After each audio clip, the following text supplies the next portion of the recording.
चुनाव के बाद चीफ मिनिस्टर को वकील का काम करना पड़ेगा। एसआईआर को रोकने के लिए इतना शोर मचार हुआ है क्योंकि वेस्ट बंगाल अपोजिशन का ब्रिज है। अगर यहाँ विकेट गिर गए तो इंडिया के अपोजिशन लीडर को बुलाने वाला कोई नहीं रहेगा, क्योंकि इंडिया के लोगों ने अब सफाई शुरू कर दी है। लोग क्लीन इंडिया बना रहे हैं। Corruption free India, wireless free India. जब टाइम आता है तो लोमड़ी शहर की तरफ भागती है। चीफ मिनिस्टर का टाइम आ गया है, इसलिए वो दिल्ली की तरफ भाग रहे हैं। मालदा में कई प्रोग्राम में हिस्सा लेने से पहले बीजेपी लीडर दिलीप घोष ने आज सुबह मालदा शहर के फुआरा मोड़ पर एक चाय सेरेमनी में हिस्सा लेने के बाद कहा, কিছুই করেন ওনার জীবনে দেখুন না, কবি, সাহিত্যিক, দার্শনিক, গায়ক, নর্তক সবই আছেন উনি। উনি ওটা দেখে নিচ্ছেন আর উনি হয়তো ধরেই নিয়েছেন যে এপ্রিলের পরে সরকার থাকবে না, তখন কিছু তো করতে হবে। কল্যাণ ব্যানার্জি আর দুজন মিলে ফাইল নিয়ে সুপ্রিম কোর্টে যাবেন। বলছি একটা বিষয়, সেটা হচ্ছে নির্বাচন কমিশনের সাথে বৈঠকের পর মমতা বন্দ্যোপাধ্যায় অসহযোগিতার অভিযোগ করছেন, পাল্টা নির্বাচন কমিশন অশোভনীয় আচরণের অভিযোগ করছেন। না, 1.5 ঘন্টা তাহলে কি করলেন? ককাপ চা খেয়েছেন? যদি অশোভনীয় বা অসহযোগিতা ছিল তখনই বেরিয়ে আসা উচিত ছিল। 1.5 ঘন্টা মিটিং হয়ে যাওয়ার পরে উনি দেখলেন যে খবর হবে না, তাই টেবিল তাপড়ে বাইরে এসে ড্রামা করতে শুরু করলেন। তো এর আগেও ভাইপো গিয়েছিল, ওনার খুব কষ্ট হয়েছে নাকি, ওনাকে আঙুল দেখিয়েছে। আপনি সকাল বিকাল আমাদের চোখ দেখান, একটু আঙুল দেখিয়ে যে কী মহাভারত অশুদ্ধ হয়ে গেছে। তিনি ড্রামা করেছিলেন, কী হয়ে গেল? কিচ্ছু হবে না, সব ঠান্ডা হয়ে যাবে। বলছি দিলীপ দা, মালদা ডিস্ট্রিক্ট ম্যাজিস্ট্রেট বিরোধীদের দেখা করেন, কি বলবেন? ডিস্ট্রিক্ট ম্যাজিস্ট্রেট, আমি যখন এমপি ছিলাম আমার সঙ্গে ওখানে ডিস্ট্রিক্ট ম্যাজিস্ট্রেট দেখা করতাম, ভয় পায় আমাদেরকে। চোর ডাকাতরা ঘিরে থাকে ওদেরকে সবসময়, কী করে আমাদের সামনে আসে? ঠিক সেই জন্য এই সমস্যার সমাধান একটাই আছে, এখানে পরিবর্তন। দেশের ইতিহাসে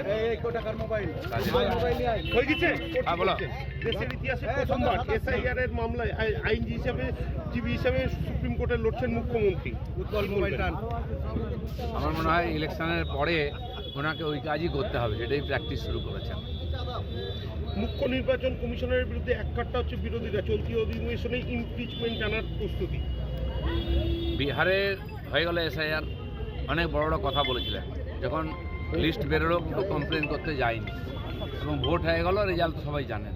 সেই জন্য এই চেঁচামেচি যেটা করছেন ওনারা এসআইআরকে আটকাবার জন্য, কারণ পশ্চিমবাংলাটা হচ্ছে বিরোধীদের গড়, একমাত্র নেত্রী মমতা ব্যানার্জি। এখানে যদি উইকেট পড়ে যায় তাহলে ভারতবর্ষের বিরোধী নেতা বলে কেউ থাকবে না, কারণ ভারতবর্ষের মানুষ এখন আর শুদ্ধিকরণ শুরু করেছে ভারতবর্ষে। স্বচ্ছ ভারত তৈরি করছেন পাবলিক, দুর্নীতিমুক্ত ভারত, হিংসামুক্ত ভারত, দেশদ্রোহী মুক্ত ভারত। আর প্রত্যেকটি নির্বাচনে সেটাই হচ্ছে, সেটাকে বিরোধীরা ভয় পাচ্ছেন। বলছি দিল্লি গেছেন মুখ্যমন্ত্রী, এই দিল্লি যাত্রাকে কিভাবে দেখছেন? দিল্লিতে অনেকবার গেছেন উনি। তো আমাদের বাংলায় একটা কথা আছে, যখন সময় চলে আসে শিয়াল নাকি শহরের দিকে ছোটে, তো সময় এসে গেছে।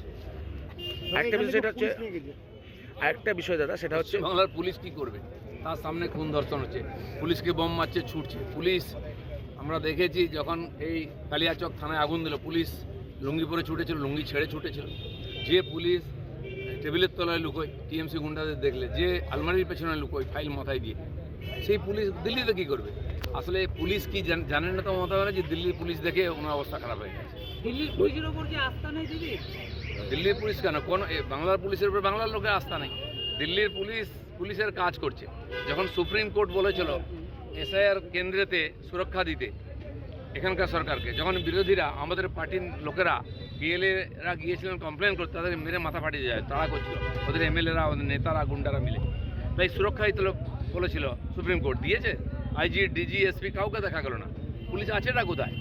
পুলিশ গুন্ডা এখানে সব এক হয়ে গেছে, তারা তো টিএমসির ক্যাডার হয়ে গেছে। তো ওই পুলিশ গেলে দিল্লির লোক কী ট্রিটমেন্ট করবে দেখা যাবে। নির্বাচন চলে এসছে, নির্বাচনের আগে রাজনৈতিক কর্মী, কার্যকর্তা, লিডাররা যা করে সেই কার্যক্রম এখানে হলো। সম্মানীয় দিলীপদার উপস্থিতিতে আমাদের কার্যকর্তাদের মনোবল এখানে আর বাড়ানো হলো, এটাই কার্যক্রম ছিল। নির্বাচনের জন্য যা হয়, নির্বাচন জেতার জন্য, সেগুলোই আলোচনা হয়েছে। একটা যুদ্ধ জয় করতে গেলে মনোবল দরকার। সম্মানীয় দিলীপদার উপস্থিতিতে কার্যকর্তাদের মনোবল এখানে বাড়ানো হয়েছে। আমরা শুধু না, মালদা বিধানসভার মানুষ বলছে বিজেপি জিতছে, পাল্টানো দরকার, বিজেপি আর আনতে হবে, এটা মানুষ স্লোগান দিয়ে দিচ্ছে। বাঁচতে চায়, বিজেপি চায়, এটা মানুষ বলতে শুরু করেছে।